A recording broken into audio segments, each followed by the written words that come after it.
The next recipe we're gonna make is homemade German pretzels.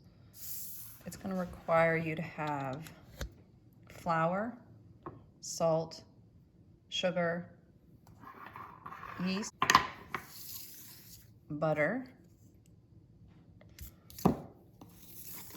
baking soda, and then kosher salt for sprinkling on top. I want to give some tips on measuring butter. I have a brick of butter. I need a tablespoon and a half of butter. And what I know, and I'm going to share with you, is that a quarter cup of butter is 4 tablespoons. So I cut the butter here, and then I'm going to cut this piece in 4 equal parts as best as I can. And then each one of these is a tablespoon. So if I need 1.5 tablespoons, I'm going to cut this in half again. And that means I'll have 1 tablespoon and half a tablespoon. I now have all the ingredients measured. I have 2 cups of all-purpose flour. I have 1 teaspoon of salt, half a teaspoon of sugar, half a cup of lukewarm water. I have 2 1/4 teaspoons of dry active yeast, 1.5 tablespoons of butter. I have coarse salt for sprinkling at the end. And then I have my 1/4 cup of baking soda and 4 cups of water that we're going to use for the baking soda bath. So all my ingredients are measured out before I start. Again, that's mise en place. That helps to make everything run smoothly. I also have everything out on the counter in order of how I'm going to use it, which again will ensure that I'm organized and there's less chance of me making a mistake. So we're ready to start the first step. We're going to take the yeast and the lukewarm water, and we're going to combine them. Actually, I'm just going to use my measuring cup. We're going to combine them and set them aside. Combine our 2 cups of flour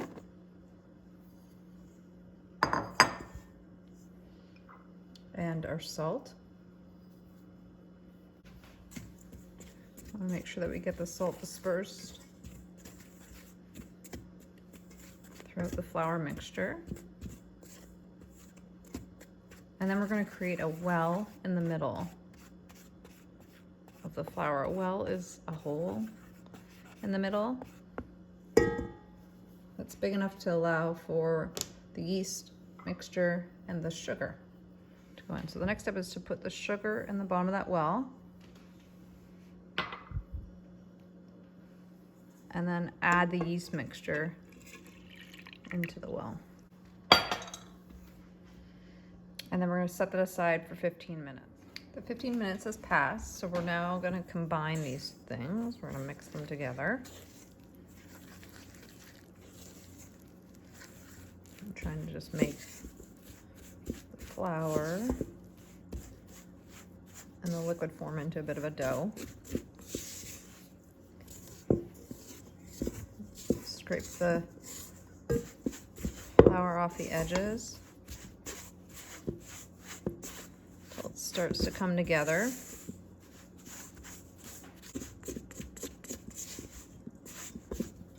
And then from here, we're going to add the butter. You don't want to melt the butter. It should just be soft, which will happen just from it sitting out. We're going to mix the butter in. I've taken off my ring and washed my hands before I started this. You can just break the butter up with our fingers.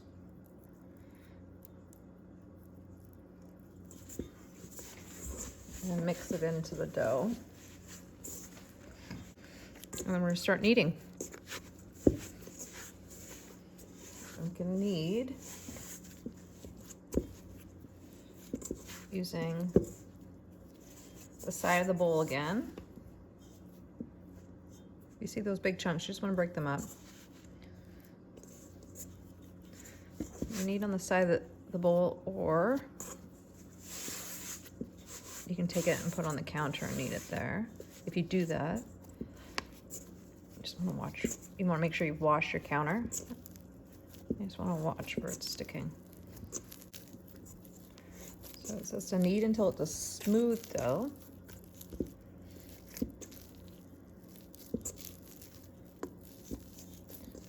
So I'm gonna do that, and then I'll show you the consistency you want.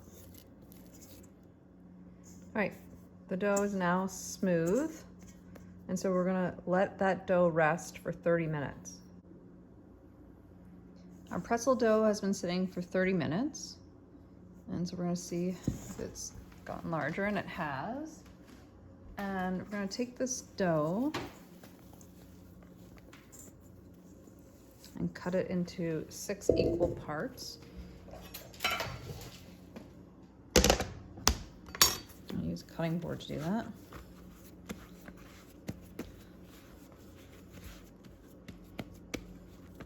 So to do that, I'm just going to cut it in half first.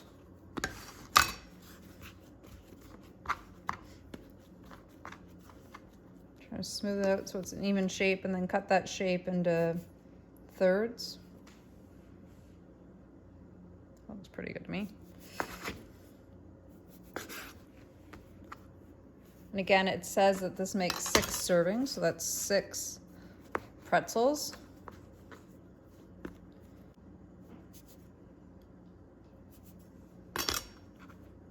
Even as we can get.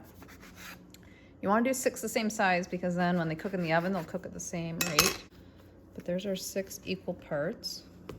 It says not to flour your surface, which means that they don't think the dough is going to be too sticky. And it's not that bad. So you're going to roll it on the table to about 20 inches. So when they're talking about rolling it, you can also do it this way. They're talking about making it into the shape of a rope.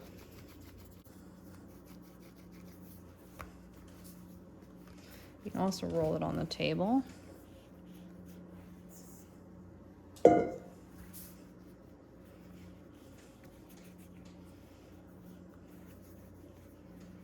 Until you get the length you like. You can roll it on the table by putting your hands in the middle, rolling, and then moving your hands out to the side. That'll increase the length. And I actually have a measuring tape. And I'm only at 15 inches, so I need to keep going.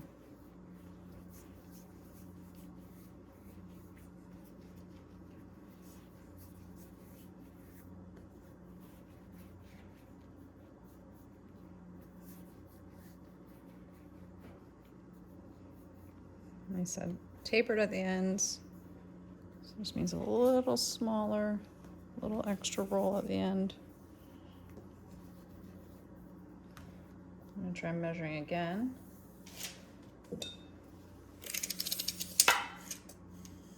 This time I'm a little long.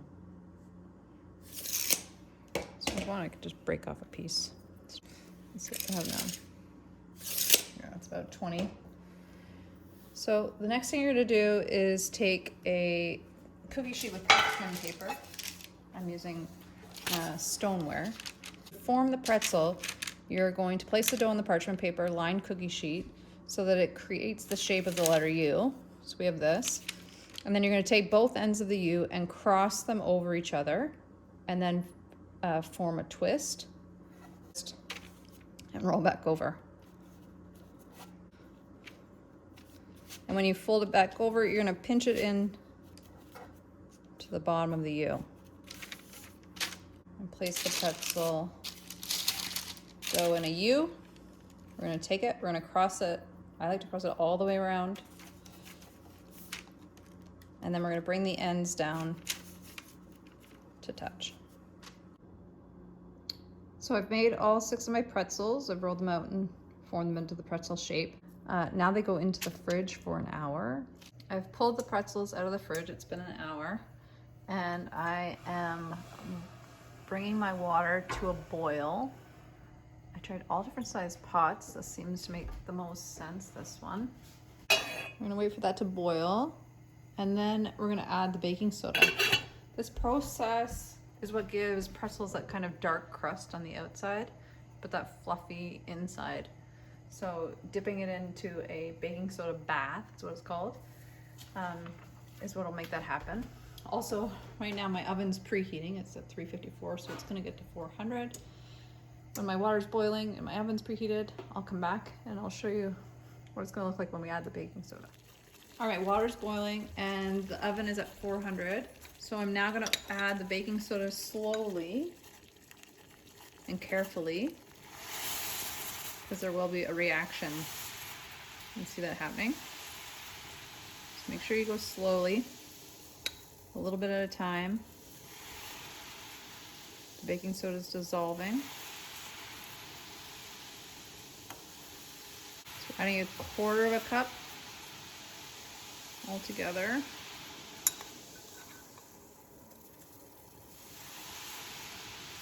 But be careful because this is hot, hot, hot water.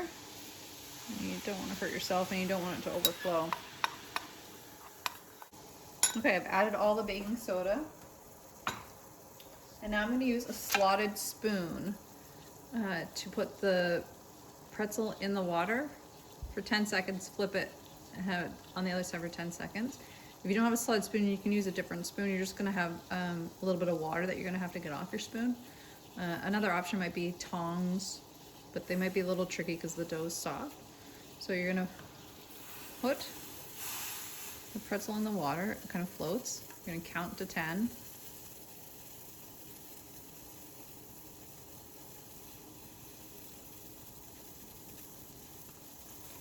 You're going to flip it.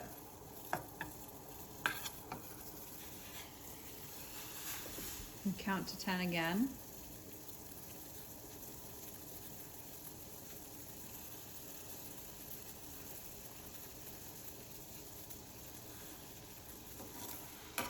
I'm going to flip it back because I want it this side up. And I'm going to shake off some of the water and put it back on the tray. And then I'm going to do that for all of them and I'll be right back. Okay, the pretzels are out of the baking soda bath. So now we're going to put slits in them, as we will with our French loaf later.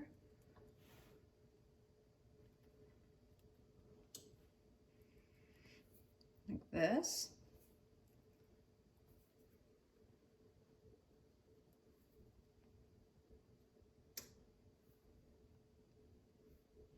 And then we're going to sprinkle them with the coarse salt. Again, if you don't have coarse salt, you can use regular salt. But this does add a nice texture, that saltiness that you usually get with pretzels. Try your best to spread it out. I'm just kind of rubbing my fingers together, trying to get it to disperse evenly. I'm not doing the best job, but that's the idea. See which ones end up tasting better, the ones with lots or the ones with just a little. All right, now these are gonna go in the oven at 400 degrees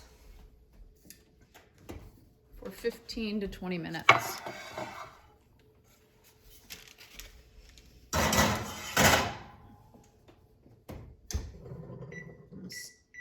Start your timer for 15 and then check it and see how they look. All right, these are my pretzels after 15 minutes. I want them darker, so I'm gonna leave them in for another 5 minutes. Okay, here are my finished products. I'm pretty excited about these pretzels. I think they look really good. They're golden brown. You can see where the salt is on them. I'm gonna let them cool and then I'm gonna rip them apart. I'll probably dunk them in mustard.